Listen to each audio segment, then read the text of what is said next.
All right, well, welcome to the Viking Press Pass, the third and final interview on my Sunday. So save the best for last here. And joining me today is women's basketball junior guard Carly Stone. So Carly, thanks for joining me. Thank you for having me. Absolutely. Well, hopefully my voice isn't too hoarse here. So I've got some tea lined with honey. I'll be drinking throughout the interview, but Um, well, let's start, with the doubleheader yesterday. Vikings, both men's and women's, a nice clean sweep. Both scored 80 to get it done. Although the girls took care of business in the four quarters. But kind of avenging that December loss up at North Central. But what were your just kind of general thoughts on the game yesterday? Well, as you know, we've been struggling a little bit over this season, kind of just finding our rhythm, I'd say overall. So this game, going into this game, especially late in CCIW, going into the second half of the league, going into this game, we were just focusing on those little things and finding, how to play basketball with each other. And after the game, I think we did just that. It was a team effort, and the energy was there, which we have been struggling with. So I'm walking away from that game very proud of the team. So 100%. You were pretty efficient, 13 points, couple of rebounds, a steal in 19 minutes.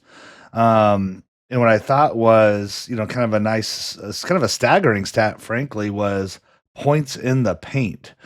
42 for the Vikings and just 18 for North Central. And as I think about, someone like North Central who has some taller players inside, you know, I mean, how did your game plan just really kind of drive that type of dominance down in the paint? I think honestly, going into it, that wasn't really necessarily like our focus. We definitely have been focusing on paint touches and just like getting it into our stronger guards like Paige, me, Jazzy, even Audrey posts up here and there. So that's kind of been our general focus for this season is taking advantage of our strength, not necessarily height. So going into this game, we saw it as an early advantage, and especially like pushing the ball. They were so focused on Callie. So whenever she got the ball, it was easy dump downs, and our transition was on very good. A lot of those were easy points in the paint. So yeah, going into it, it was really, that's kind of been an emphasis of the season, really. And we took advantage of it for sure. They weren't, I don't really know if they were fully expecting it because last time we played them at North Central, we really didn't have the same strength and confidence as a team. So going into this, it was yeah definitely a key aspect to our win last night.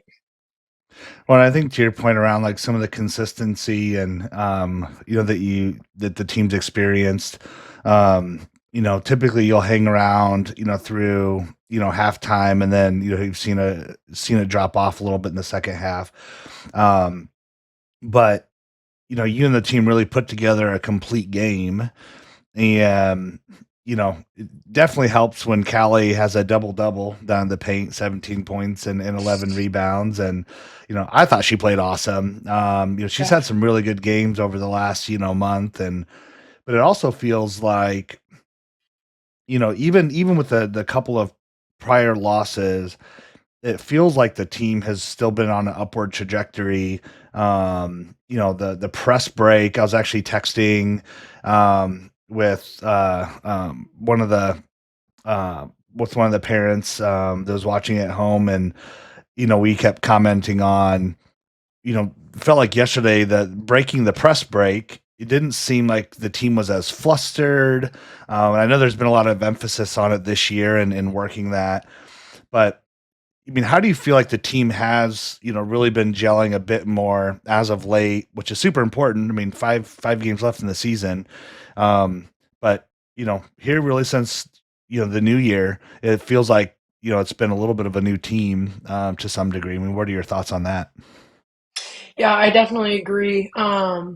Really, we've just had a lot of individual talent, and that's kind of what we started with at the beginning of the season.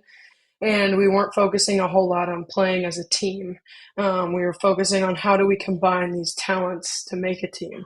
And I think now we're, as individuals, are starting to realize how we can play with each other, what each other's strengths are, and going into the press, Cadence and I could, we can break it, but it was just us two. We need others, and now that we have Audrey in the mix, she knows where we're going to go, she knows how we're going to cut. So now it's really, it's nice, and it's definitely less stressful because a lot of those turnovers were coming from the press early in the season, and teams were getting those easy points. So now, and especially last night, we were handling with a lot of poise, just taking their pressure and kind of putting it right back at them with progressing the ball up the court at a fast pace. Yeah, and Sarah Hull's been kind of working herself into that mix on the press break. Kind of working the sideline there.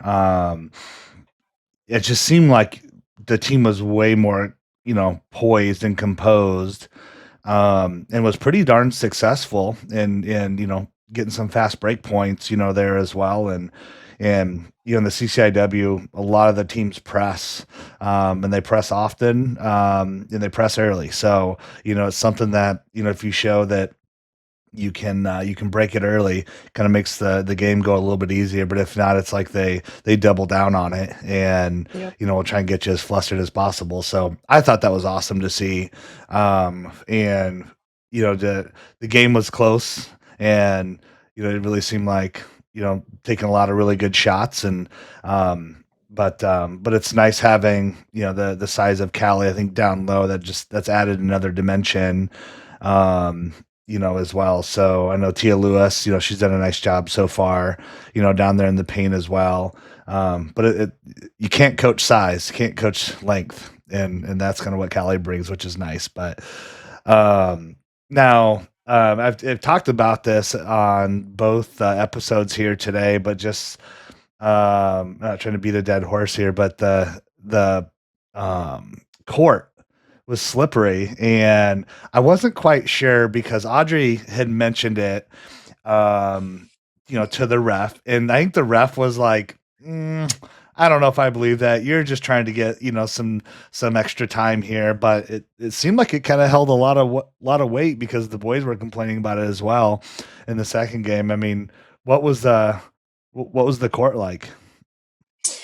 Yeah, we've been struggling with having a very slippery court. We got some of the baseball has been practicing, and so has softball. And there's a lot of just like dust and like the dirt from their shoes. So um, it's been a struggle with practices as well. So I don't know if it's I'm not really sure, but yeah, it was definitely it's definitely a problem.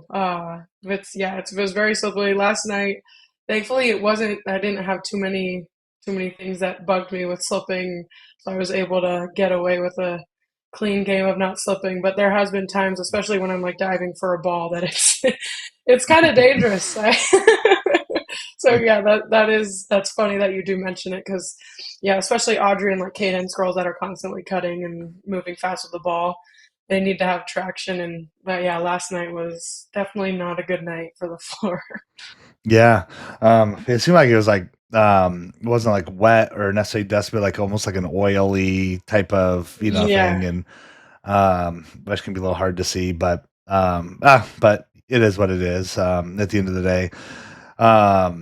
Now, being from the Portland area, Beaverton, Oregon, um, I mean, how did your college search land you at Augustana from the kind of the upper Northwest?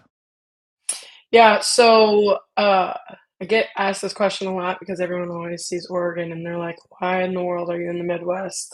Um, my parents grew up in a small town, like an hour and 15 minutes away from Augustana, and both of their families still live here extended as well. So we were actually the only part of my family that lived outside of the Midwest.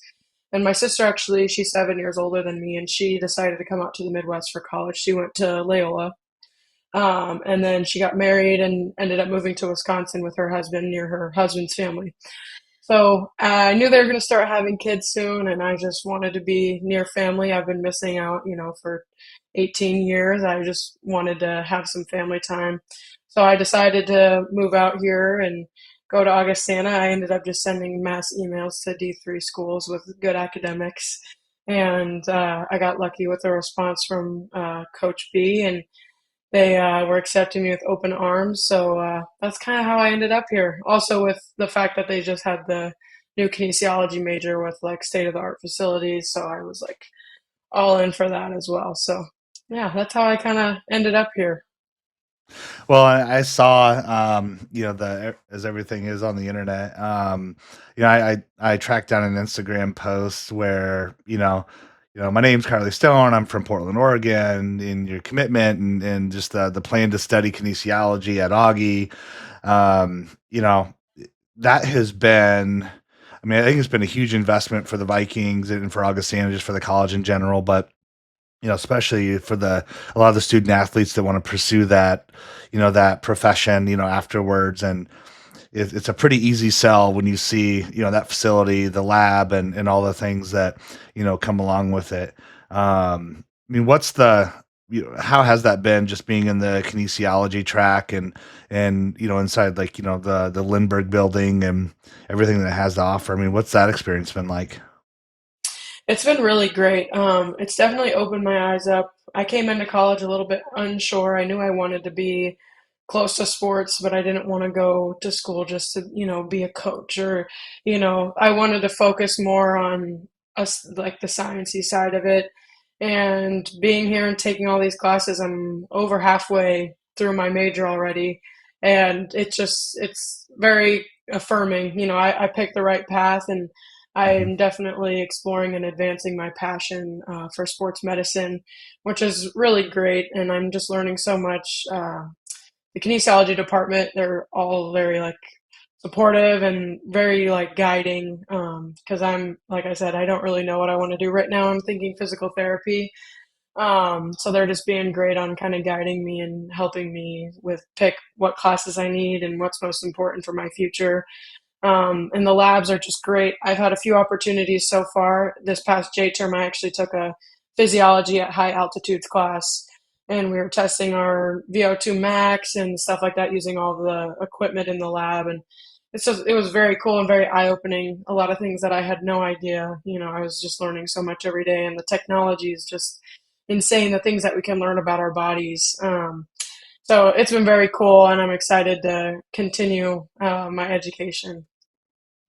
It's funny you mention like high altitude fitness, and because I was in Denver after I graduated from Augie, I went and spent just shy of 8 years in Colorado, and um, got so used to it. I mean, I'd come back here and play in, like Thanksgiving flag football tournaments and stuff like that, and it was just like never getting tired. And because I'd been, playing constantly at high altitude. But even, when my brother came out, he wanted to go and do a 14er. I'm like, all right, we'll go do an easy one. We'll go do Grays and Tories. We can do it in a day.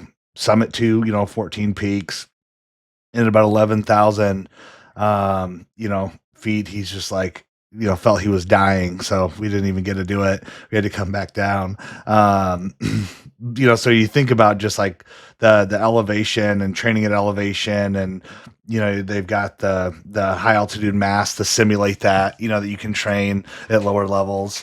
Um, the stuff is pretty cool. And I mean, to spend your J term, learning that, gosh, if it were me, I'd probably be, running in a high altitude mask constantly. Um, but I mean, being a kinesiology major, being a part of that, being a student athlete, I mean, what are some things that you've kind of learned and, you've taken away and kind of implemented, into your kind of, training routine and, either what you eat, how you train, how you recover? Has there been some things that you've kind of adjusted over the last, year or two? Um, I will say, especially after this last class, learning about high altitude physiology, uh, the something that I want to implement, but I guess I don't really have the access to right now is the live high, train low kind of mechanism. So where you live at a high altitude and then you're training at a low one. Um, and the living at high gives you all the physiology benefits of kind of adapting and, increasing all the different physiological aspects.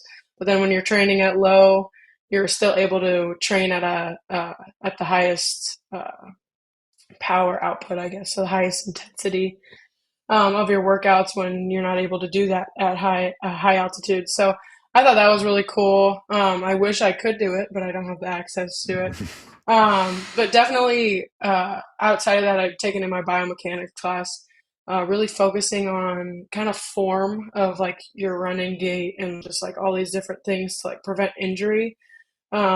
Out of my biomechanics class, we learned a lot, but I kind of focused more on injury prevention because I was most interested in that. I've taken away a lot of things and just like focused on little things that I guess I never really thought about. Things that I developed as habits that probably aren't the best, for preventing injury. And it's kind of helped me a lot, like with my knees and stuff and lower back, different things like that. Um, so I guess those are a few things that I've actually taken away from kinesiology here at Augustana. So Yeah, and there's going to be probably tons more. So that's yeah, good. exactly.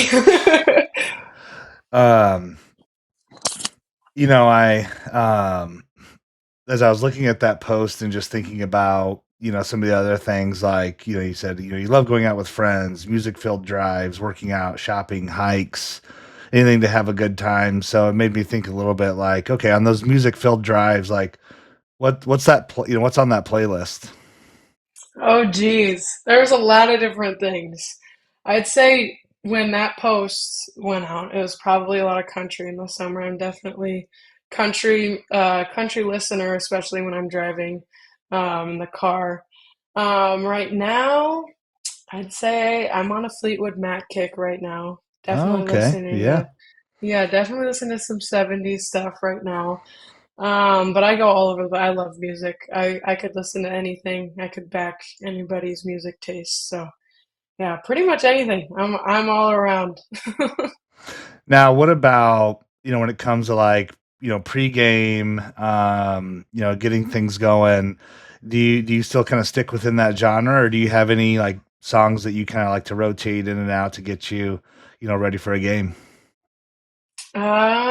Getting ready for a game, a lot of Fleetwood Mac, but like more of the upbeat stuff.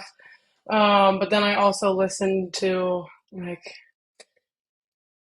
there's some Drake in there. I've got a couple, just hip hop rappers, a lot of the current music. And then from one of my teammates, Lowly, she actually gave me a lot of like Latin, Spanish music, and that really gets me going. It's fun. It's very hype and like upbeat, and it just makes me want to like dance a little bit. So all those different things. Again, I listen to a lot of different things. So, and of course, our pregame playlists, all those songs are kind of in the mix as well. So, Now you said, as well as like shopping, like when you say shopping, like what does that mean? Like what are you shopping for? Is it more like clothes or is it more like, electronics and other things? definitely clothes. Clothes and shoes are definitely my top purchases when I'm just going out shopping. Now, when you say shoes, are you thinking like sneakers, like a basketball type shoe, or Like, yeah, sneakers, and then just like any Nike shoe, really. I'm a Nike girl for sure. So, especially living in Oregon, it was, that was our easy access shoe. So I'm definitely into all like the current shoes and, all the drops and all that stuff. So that's definitely the main. And then I'm kind of getting into a little bit more like New Balance has some nice shoes that are coming out. So yeah, yeah. New Balance is they've stepped their game up. There's been a few over the they last couple of have. years I really like, and it used to be the dad shoe, um, and now it's like, well, they still do the dad shoe, but they have some others that are pretty cool too, and but they it's kind of like that Air Max 90 kind of look, casual, type of sneaker that, that I think they compete with. And, yeah, Trevor Jassar, our SID, he's a little bit of a sneakerhead, so he's usually got, Jordans Yeah. and stuff on. And, yeah, actually, I got my first pair of Jordans. So, growing up, didn't really have a ton of money. So like, I got the Air Pippins when they came out. That was like the coolest shoe I've ever had. Um, Although I say that, but then I also it wasn't crazy expensive. But the Sean Kemp Reebok Kamikazes, those were also the jam. I had those in sixth grade, I believe, or seventh grade, and then but yeah, I got my first Jordans just a couple months ago, and I was like walking through Dick's, and I'm like, all right, I was on a mission, like, okay, I can afford a pair of Jordans now. I'm gonna go do it. My wife doesn't understand, you know, kind of what that means because she's always like, why are we getting Jordans for the kids? And I'm like, because they want them and because it's cool. And I could never afford to as a kid. So, Yeah. it's the, the pleasures, I guess, of life. But they had the light blue patent leather 11 like retros and yes, they were over $200. And I'm like, you know what? Screw it. And I was like, if they have my size, I'm doing it. And it was actually my size was the last one they had in stock. So I was like, Oh, oh, perfect. 100%. Yeah. Like what's your favorite shoe like in your collection? Oh, I think I'm just gonna have to stick to the originals. I have a UNC Jordan 1 highs. Those are probably my favorites, and I never wear them. They're like definitely like off. I'd like, yeah, I've worn them maybe twice. Um, but when I was my first basketball shoe, my dad's Chicago Bulls fan, like all through and through. So he was like, "You need to have Jordans. Need to be your first basketball shoe." So I had a pair of yellow and blue, ironically, Jordan ones as my basketball first basketball shoe. And yeah, I've always yeah, Jordan has something that's kind of bonded me and my dad. So Jordan shoes, any Jordan shoes, probably like my favorite. I also have a pair of fours that are also just fours are great. So those are my also favorite. And any just like Air Forces are honestly an easy go-to that I Mhm. actually can wear without feeling bad about myself. Yeah, without stressing about ruining them or anything. And then yeah, Dunks too. Just yeah, shoes that I'm not afraid to ruin. Right, right. Yeah, I was like, I was like, I could buy these and put them on a shelf and be fine. But I'm like, you know what? No, I'm gonna wear them. Um, if like I had one of the original like patent leather 11s, like I really wanted the black on black with the red sole, and those were like just could never find them. And then if I did, I couldn't afford them back then. But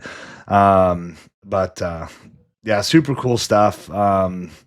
Just kind of unique things. A little bit about basketball, but it's also just like so ingrained into culture and the influence they've had and but love it. Now, what do you think is something? This has been a question I've been asking recently.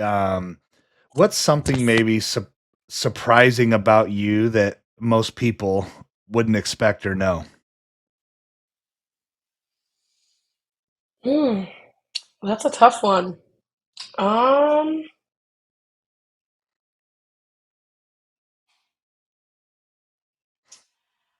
I think one thing could be that basketball was actually not my first sport. Um, and it wasn't my favorite.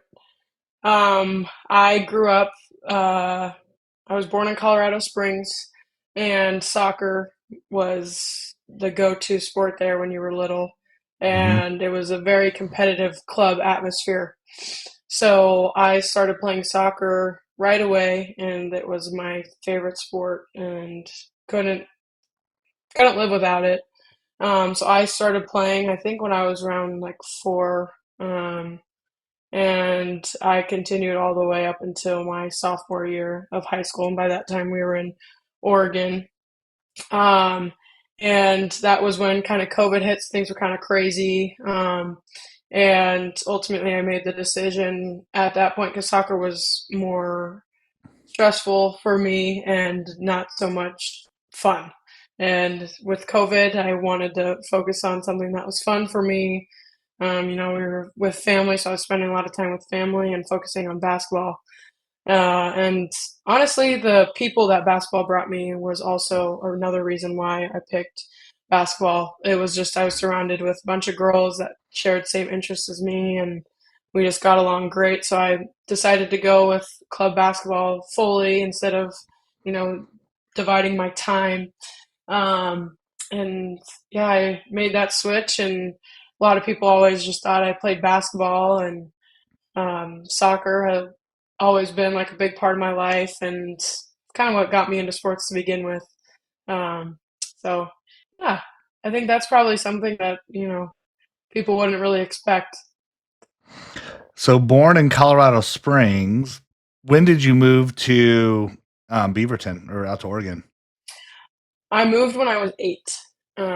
We moved. My dad's job is the reason why my parents left the Midwest to begin with, and they've been everywhere. They've moved to Vermont and then moved to New Mexico, and that's where my sister was born, and then moved to Colorado Springs, and then we moved out to Oregon. And that's kind of where I say I grew up because most of my time I obviously remember being in Oregon. I don't really remember too much about Colorado Springs except the little things. Um, so, yeah. Well, have you been back to Colorado Springs at all for any reason or? I haven't been back since, but me and my sister have been trying to make plans, and her husband actually just went back. I think it was a couple summers ago, and she was just over the moon. She was like, "We need to go back." So Yeah. Yeah, I it was awesome. want to soon. I spent almost 8 years out there in Denver and it's yeah, such a cool area and talk about high altitude training like go down to the springs and go tackle the incline there as well and so you want to talk about reaching your CO2 max there. You'll do so about halfway up. Um it's a cool area because they got the Olympic training facility there and um well, a buddy of mine was doing the incline, and he thought he was doing something. And he said I was going up, and I thought I was going up, pretty quick, and said that Apollo Ono carrying his mountain bike just darted past him like he was standing still, and so he's like, oh, that's what an Olympic athlete is like. Okay, yep. Yeah, It's a cool area for sure. Um, yeah. now I've never been out to Portland, never been to Oregon. So if I went out to visit, what are maybe some like top spots you would recommend? Like you gotta like I can give you for days recommendations in the Denver area, so you have to let me know when you go. Um, but now if I was going to Portland, what would you tell me you gotta go do this? Uh, there's definitely a lot of different things. It kind of depends on the time that you go, but I would recommend you go during the spring because that's when the Japanese cherry blossoms start to bloom. So the whole boardwalk in Portland is just all the pretty trees, and it's all pink and they're all freshly bloomed. It's beautiful. Any walk really, just downtown by the bridges. I don't know exactly how many bridges off the top of my head, but we've got a lot of bridges. It's just really pretty to walk down there. Um, Salt and Straw is a great ice cream place. Um, there's also like Voodoo Donuts. I don't know if you've heard of Voodoo Yep, Donuts, but they that's they kind of a did a voodoo in Denver, yeah, a couple years before I left. yeah. Yep. They expanded. Yeah, yeah. So Voodoo Donuts is another like staple, like Portland. You gotta go to. Kind of outside of Portland, it's Din Tai Fung. It's actually a Asian restaurant. It's amazing. It is my favorite thing in the whole wide world. My dad actually first discovered it. He travels like overseas, and he actually went to it. I'm not sure in what country specifically, but he was in Asia, and he discovered it there. And then when he found out they were making one in Oregon, he like flipped out. It was only like 15 minutes away from our house. It's like it's delicious. It's definitely a must eat. Um, yeah, I don't know. We got a lot of fun things. You know, we have the beach as well. We're in the middle. Portland's kind of like in that valley of being in between the beach, the mountains, and the desert. So it's kind of nice there. You got a lot of different things you could do. Mount Hood, obviously, I'm a big skier. Being from Colorado, my family, had me skiing at a young age. So any chance I got to go to Mount Hood and ski was super fun. Yeah, again, the beach, Cannon Beach, is definitely my favorite beach to go to. I actually, one of my club teammates owns a candy shop, Bruce's Candy Kitchen. That's an also a must go to. And then yeah, Bend is more of like that desert kind of definitely reminds me of Colorado. It's just beautiful. And then being in Oregon, just all the hikes that you can go to, easy access. The gorge is beautiful. Multnomah Falls is a popular one. Yeah, I that's why hikes I put down for that post too. Oregon definitely and Colorado grew my love for hiking and just being outdoors. So yeah, those are definitely a few of the musts. There's many more that I could name, but those are the broad things for sure to do when you're in Portland.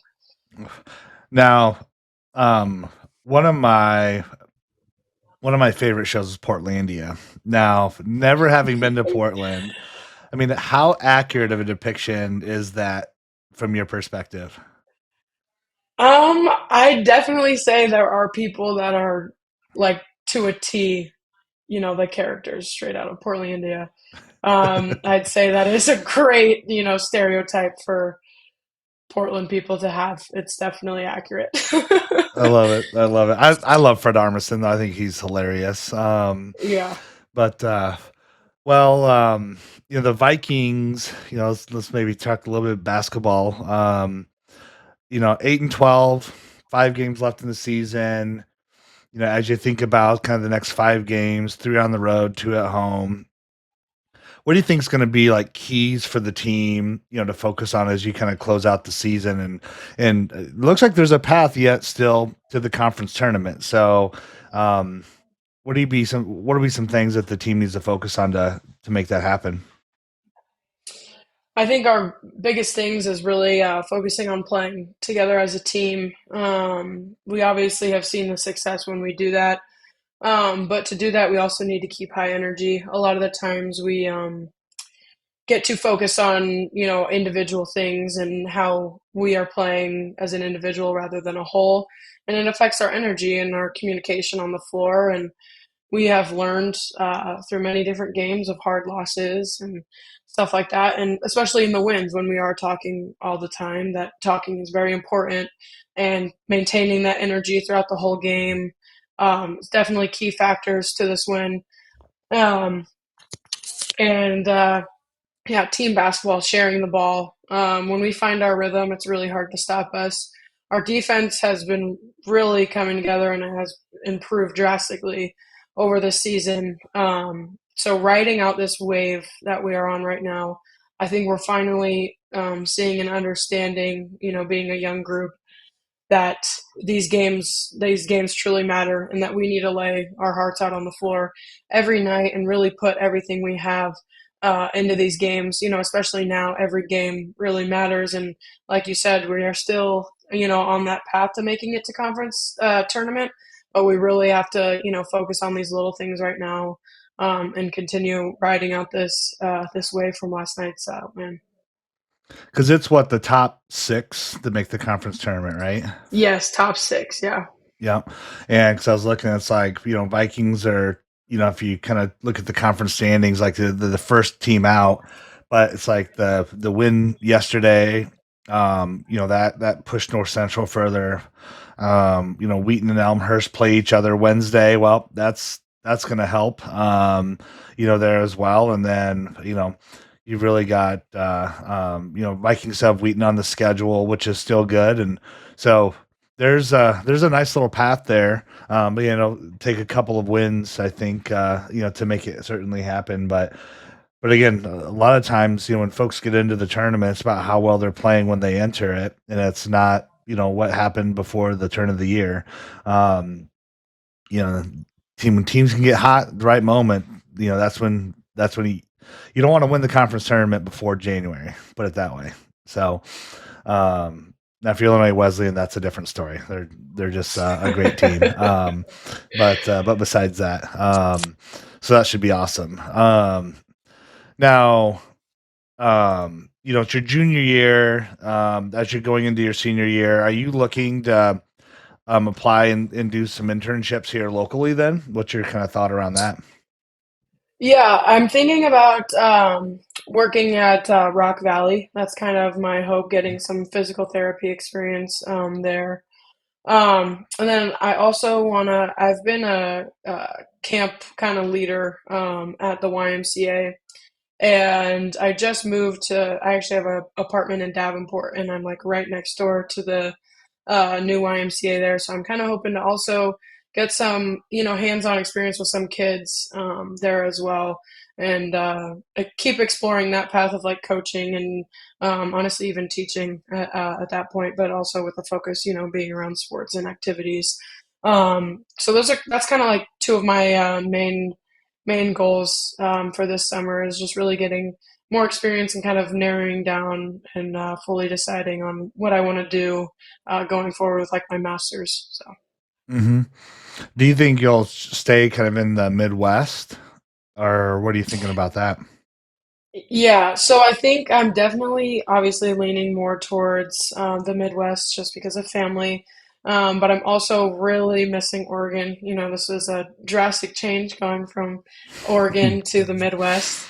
Being around family is great, but I am definitely missing the nature aspect of Oregon. So I think Oregon's also an option for my master's. And then I'm also leaving kind of Texas out on as an option as well, just to experience something new. I think that would be super cool to live down there for a little bit as well. So I'm kind of all over the place. Yeah. Well, the nice thing is you never know what's going to happen, and you kind of just take the opportunities as it comes. And I always like to say, things happen for a reason. Regardless. And I never would have thought, even when I graduated from Augie, like I would have lived 8 years in Colorado. And half the reason my girlfriend, now wife, at the time, she moved to Colorado because I said, "Oh, I'm never moving back to Iowa." And then after she moved out there, 9 months later, 10 months later, we were back in Iowa. So had zero interest. So you literally just never know what's going to Yeah. happen. So. Um, so it's good to have options open, and I always say like go and explore and do what you can, or as early as you can, and um, but I love it. Now, lastly, I saw you made the dean's list, or you've been on the dean's list. I tried to look at the last one, but it looks like there's maybe something incorrect, so they had pulled it down. But where does that kind of drive for excellence really kind of come from?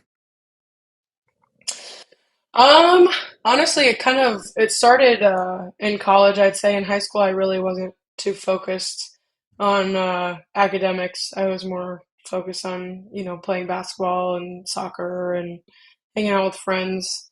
Um, I School kind of came easy to me in high school, so I really didn't need to work too hard.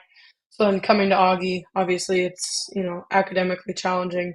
So I really needed to focus and um, really kind of it was like self-taught, studying mechanisms and things like that, and I really had to, go through a lot of struggles to kind of figure out what best helps me. And after I kind of figured it out, then I was able to, apply different like learning habits and studying habits outside of academics, and making little like programs for and like kind of creating a schedule really for time for school, time for basketball, time for friends, um, even just like self reflection time, just being alone for a little bit.